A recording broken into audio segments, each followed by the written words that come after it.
Good morning, Modern Steaders. It's 2 degrees out this morning, and man, we've had wind blowing all night long, 20-30 mile per hour wind gusts. I think I better start the truck this morning and let it warm up and go plow out any snow drifts that are in the road so Gina can make it out. You hear that popping noise? That's because it's so cold out, the trees are cracking and freezing.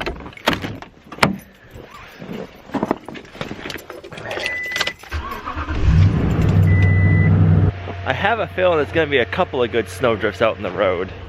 I know there is right here.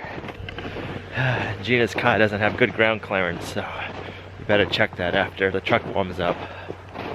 Look at the snowbanks. Those look pretty.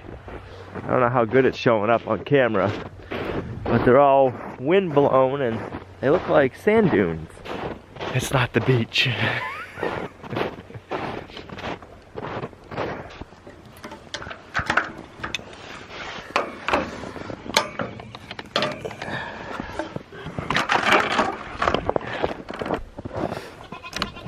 Ooh, ouch.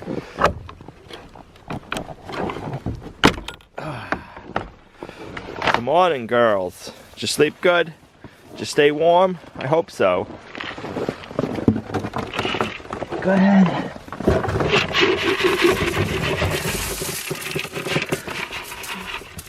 There you go.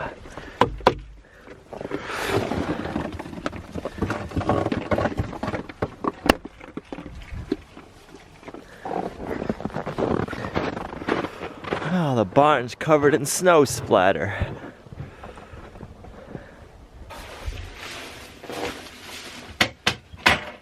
Whoops.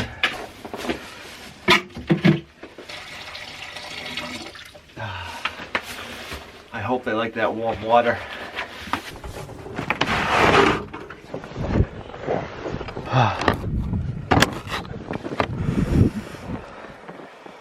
All right, girls, enjoy your nice green buffet. Stay warm.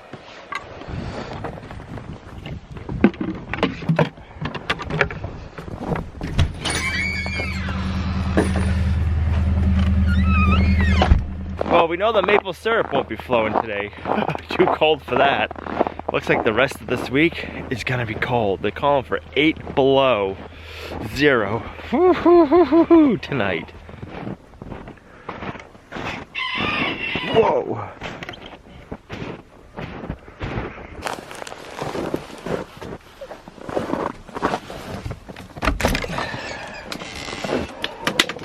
Morning, chickens.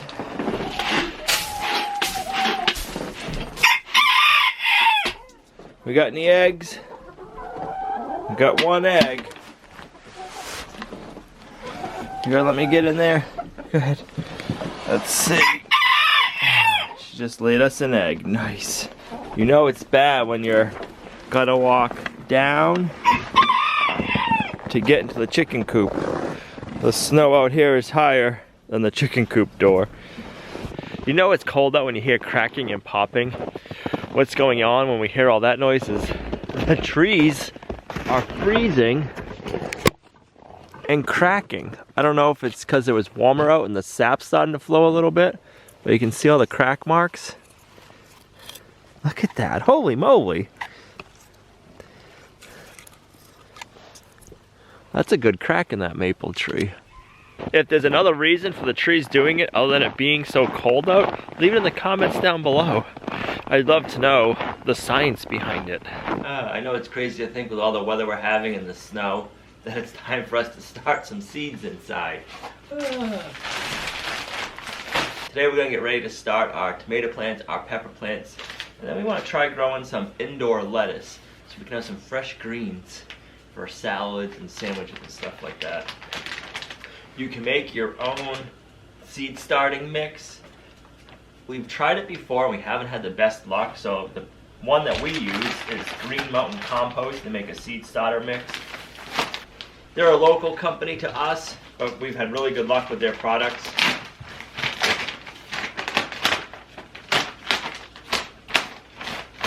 We're going to be using a soil block maker. I'll have a link in the description down below for the soil block maker. And there's also on the internet different recipes for making your soil, the soil block makers. I found, like I said, that this seed starting mix works perfect, and all you gotta do is add water. I'm adding warm water in because it feels good on the hands. But we want to get the soil to a cake-like batter consistency.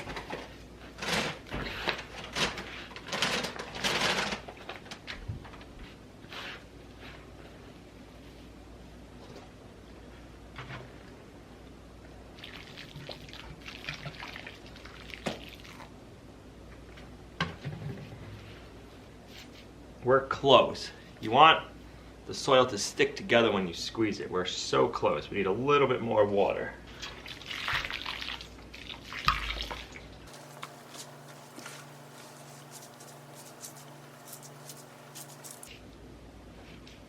That right there is nice. A good consistency. I'm gonna fill one of our trays right up. And this is gonna be for our lettuce.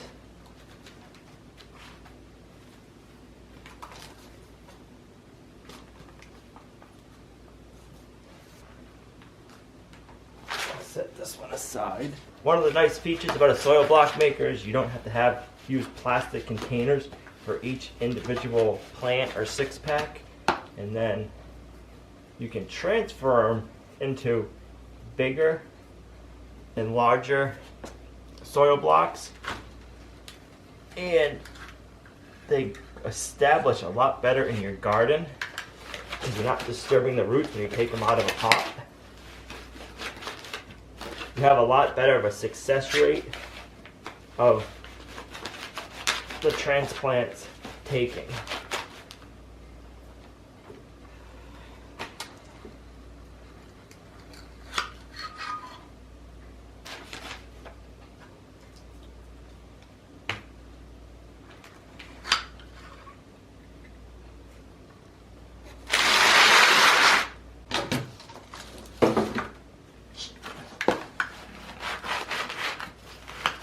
It always amazes me when we go and transplant the plants that we have growing in soil blocks right into the garden, how good of a success rate we have with the plants.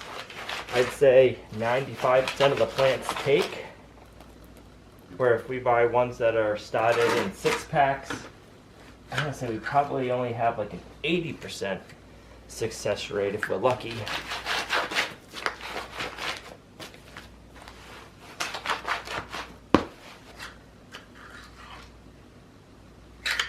We have a really short growing season.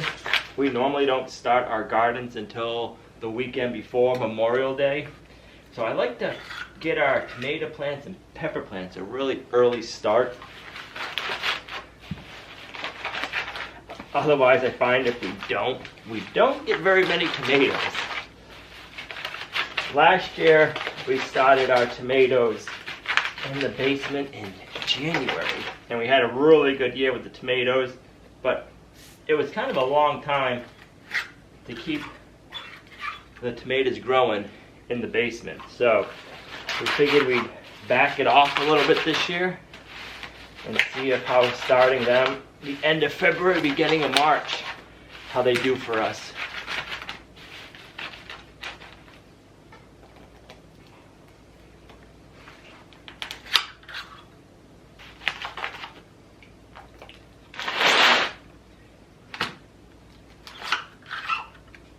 That'll get us started for today. It sure felt nice getting my hands in the dirt again. Oh, I always look forward to seed starting for that reason. I'm using a seed starting heat mat. If you don't have a heat mat and you can start your seeds on top of your refrigerator, that's a great place to put them too. While they're germinating, heating up the soil is the #1 thing that speeds up process of the seeds germinating.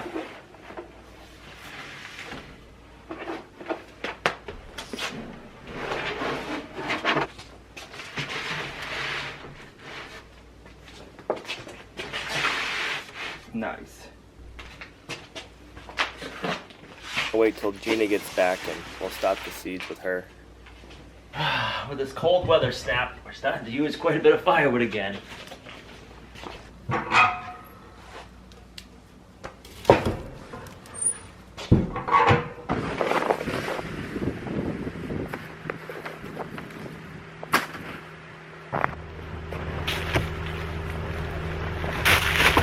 Whoa, that's a good deep snowdrift in there.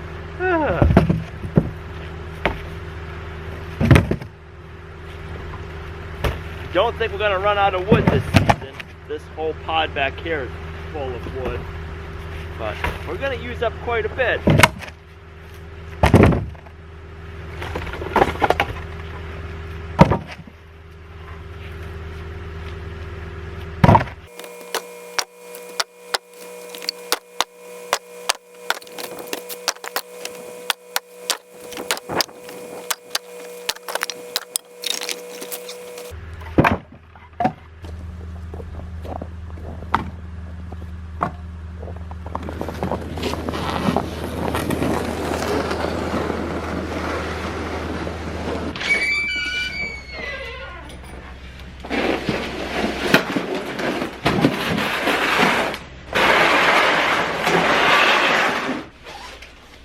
That should keep us warm for a couple of days anyways.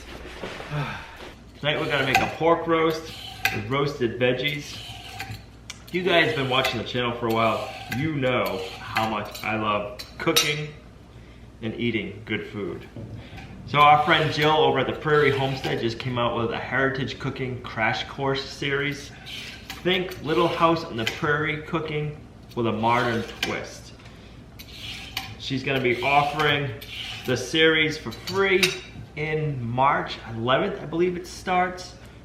I'm gonna have the link to sign up for that in the description down below. I'm gonna be signing up for it and watching the videos as they come out. The videos are gonna be on bread making, fermentation, cured meats, pressure canning, sourdough making, cheese making, and so much more. I remember watching Little House on the Prairie as I was a kid. Brings back memories. Her blog is the Prairie Homestead. She's been doing it for a long time. A lot of her blog posts are on cooking and canning and fermentating. So she's taken all of her knowledge and she's putting it into a heritage cooking crash course to make it easier for all of us to learn. And the best part is it's March. We're still gonna be in our winter transition, so it's a perfect time to be watching videos on cooking. Right before the big growing and harvesting season starts, we'll know how to take care of our produce. Whoa. I'm gonna cut up the potatoes into smaller chunks this way. They roast up fairly quickly.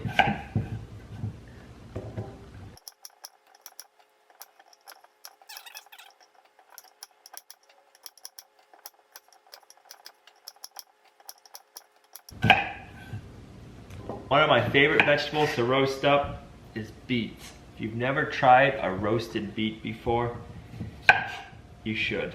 They get so sweet tasting. I've never had a beet that tastes this way when they're cooked, when they've been roasted. They're delicious. I remember as a kid, I would never eat beets. I was always like, oh, beets taste like dirt. I think it's just the way they're prepared. We would have them out of a can, cooked in warmed up in a pot of boiling water, and we'd eat them that way. But if you roast them, they're delicious. If you pickle them, pickled beets are delicious. People are asking us all the time, what are we eating on the table that's in the red jar? It's pickled beets. But I don't know if I like pickled beets better or roasted beets. It might be a tie.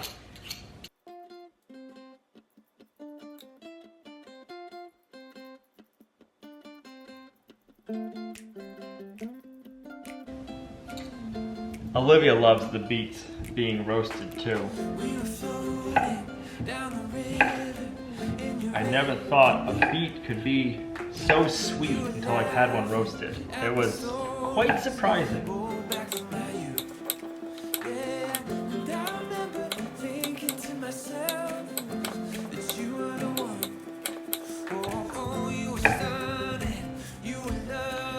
Dice up one onion. I should say, I'm gonna slice it up. I'm gonna keep the onion pieces bigger than being diced.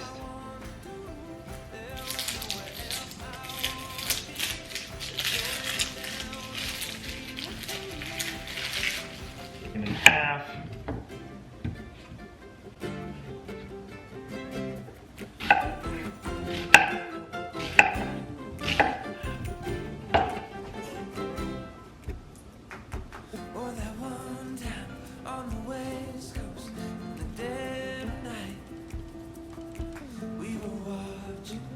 Gonna mince up 4 cloves of garlic.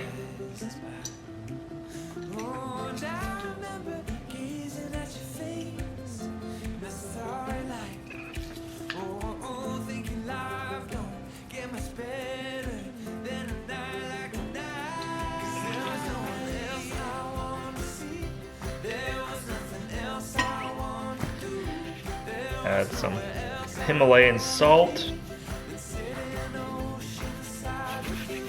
I'm gonna coat it with oil. I'm using avocado oil. Olive oil works good too.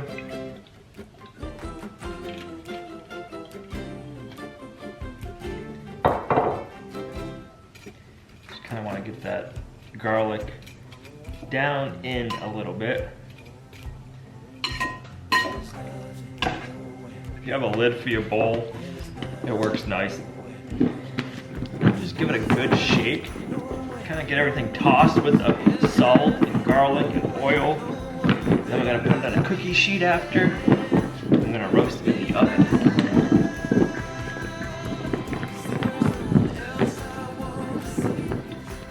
Take a boneless pork roast, put it in my roasting pan. And you know me, guys, I'm gonna mince some garlic on it. Tis the time of the year for as much garlic as we can get. Take a little bit of salt and just sprinkle it all over the meat. Depending on the cut of pork, it can be pretty lean.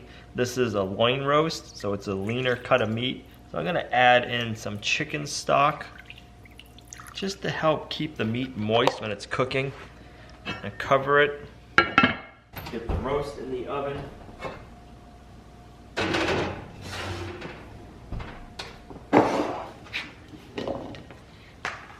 Now I'm cooking like this. I like to cook a large amount up. So this way we have plenty of leftovers. And there's a night or two you can take off from cooking.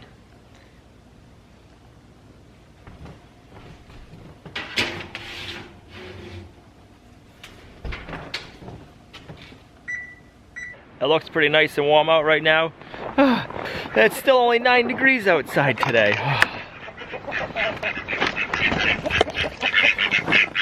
What are you doing laying an egg on the ground?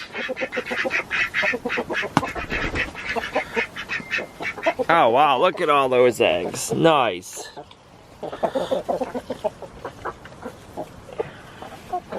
It's nice and warm in the greenhouse. That sun feels good, but it's still chilly out.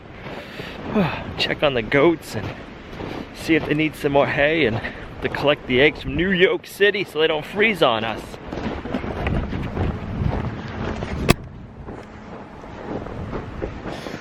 Afternoon. You want some more hay? I'll give you another flake.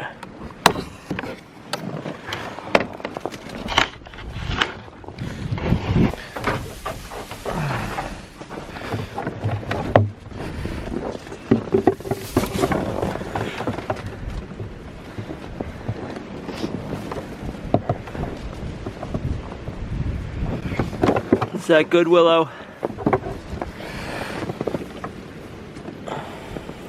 Wow, that wind does not want to quit. It's just been blowing steady all day long. I don't know if you can see the ripples in the snow from it or not.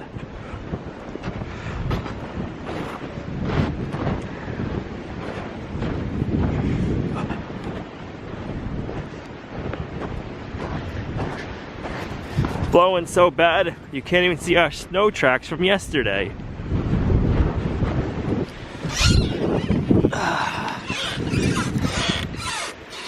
Why is that one wet? I don't know if it's cracked somewhere. Nope. Huh.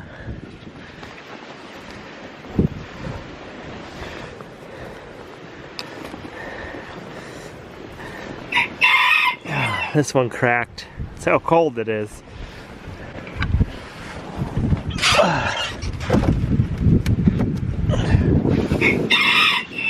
Come on, Pluto.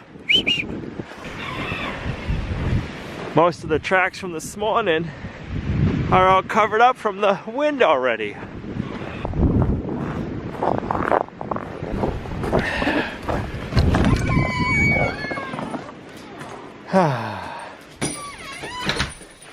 It's days like this you really appreciate the wood stove.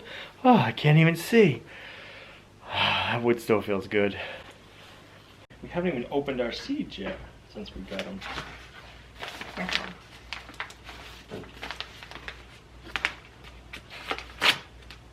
Scared? Yeah. You should be.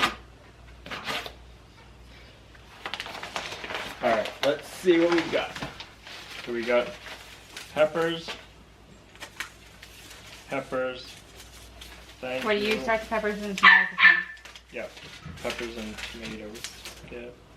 Tomato. Yeah.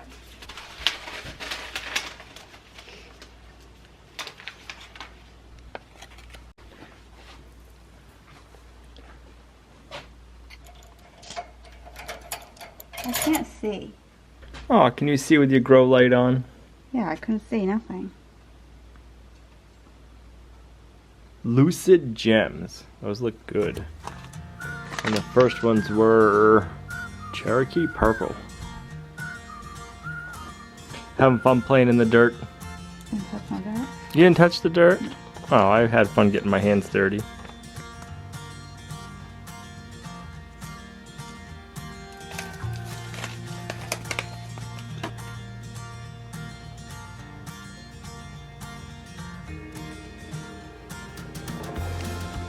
You guys behaving. It's like, I'm gonna sit on Figaro. I'm gonna go up.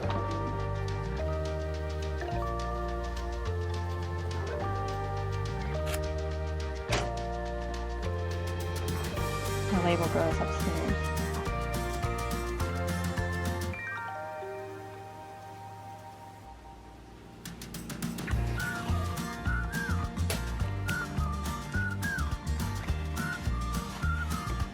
No way that loop is so small.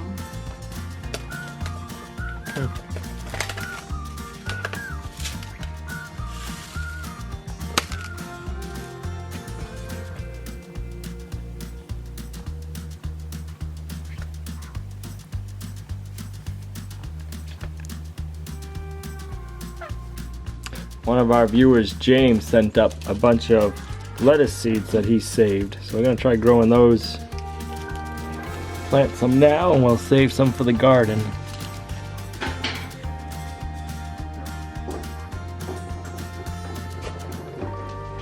Oh, at least I can play with some dirt.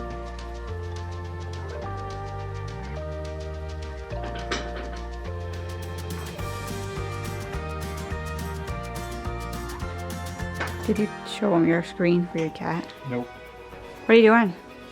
Oh, I gotta make sure our crazy cat stays out of it.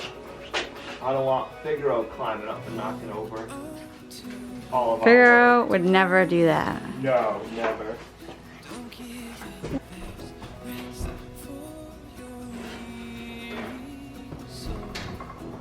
Oh, those look so good. It's funny because before they were cooked, they filled this bowl. And now that they're cooked, you probably could use the bowl half this size.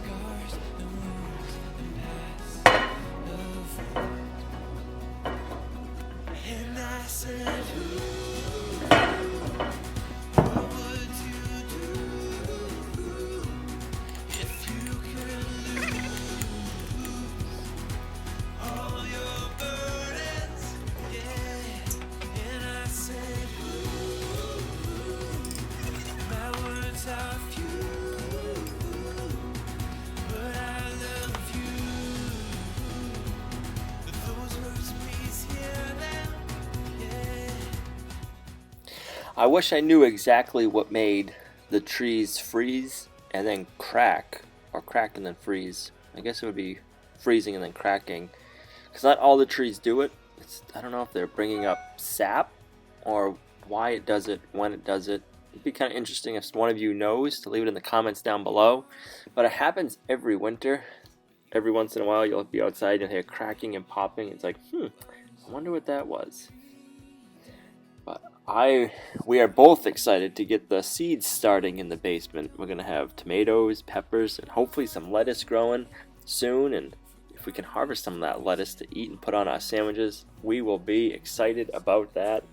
Spring is right around the corner. The weather's going to change at any point now. Oh, I can't wait, guys. I'm sure you can't either. Thanks for coming along on our journey with us. You guys are a huge blessing to our homestead. And remember, our uniqueness makes us who we are. Let it shine. And we'll see you right back here in the next video at Lumnah Acres, a guide to modern homesteading, self-sufficiency, and freedom.